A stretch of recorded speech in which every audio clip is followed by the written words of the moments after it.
Welcome to today's Explainer. Today, we're diving into a genuinely fascinating biological shift. We're going to see how the very beginning of human life is actually providing us with a powerful weapon against one of our most formidable diseases. We're talking about how umbilical cord blood stem cells are being used right now to fight leukemia. It's an incredible story of biological innovation, and it literally changes the entire game for how we treat malignant blood cancers. Okay, let's dive into this. Here is our roadmap for today's explainer. Number 1, the burden of leukemia. 2, solution from the umbilical cord.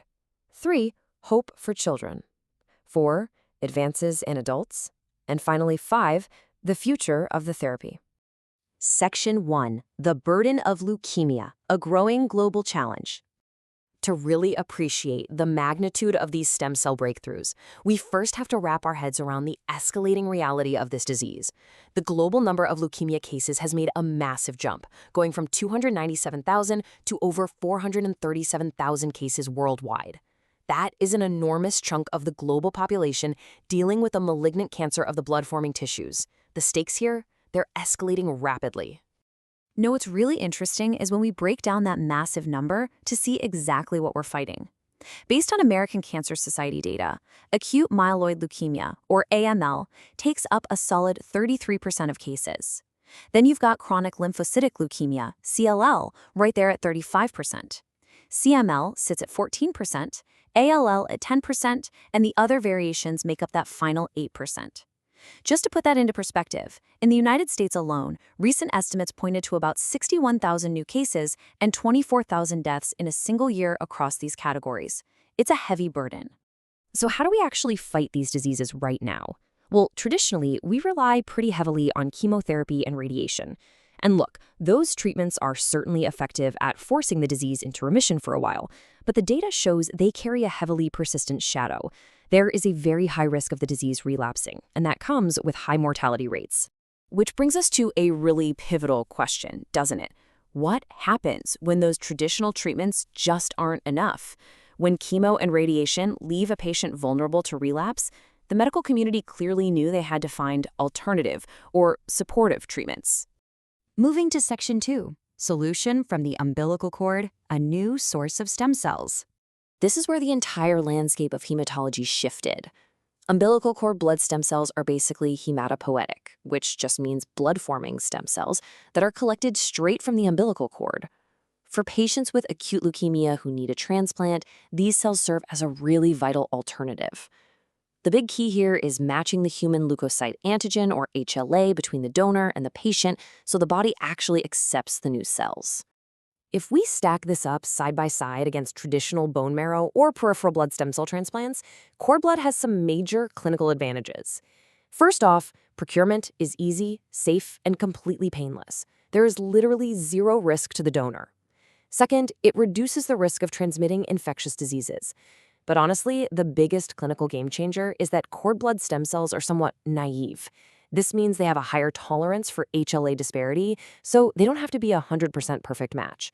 Plus, they carry a significantly lower risk of graft versus host disease, or GVHD, which is a dangerous complication where the donor cells attack the patient's body.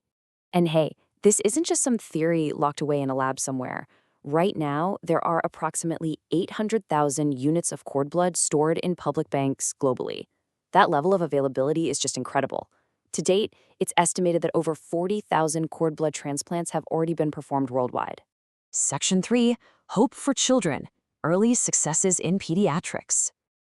To understand how we got to those 40,000 transplants, we kind of have to rewind to the pediatric era. The early data, like the EuroCord study, was deeply encouraging. Researchers looked at 147 pediatric patients with a median age of just 5 years old.